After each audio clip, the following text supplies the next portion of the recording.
यशोधरा मैथिली शरण गुप्त की एक कालजयी रचना जो नारी के त्याग और धैर्य को दर्शाती है। जब गौतम बुद्ध अपनी पत्नी यशोधरा को सोता हुआ छोड़कर चले गए थे, तब उसके मन की अंतर्दशा क्या रही, इसी बात का वर्णन मैथिली शरण गुप्त ने अपनी इस कविता में किया है।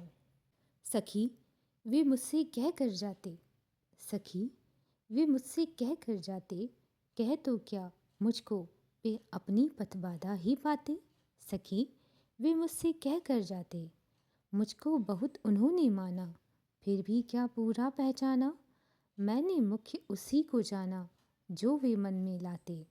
सखी वे मुझसे कह कर जाते, स्वयं सुसज्जित करके क्षण में, प्रियतम को प्राणों के प्रण में, हम ही भेज देती हैं रण में।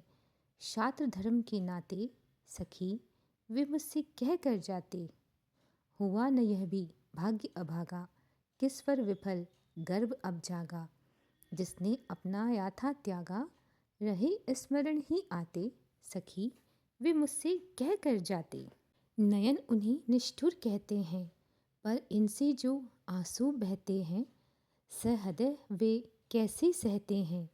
गए तरस ही खाते, सखी वे मुझसे कह कर जाते।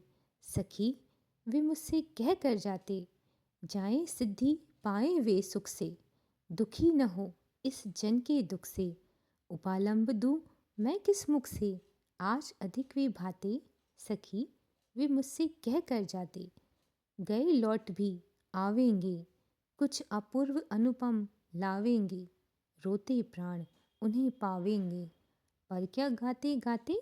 सखी वे मुझसे कह कर जाते, सखी वे मुझसे कह कर जाते।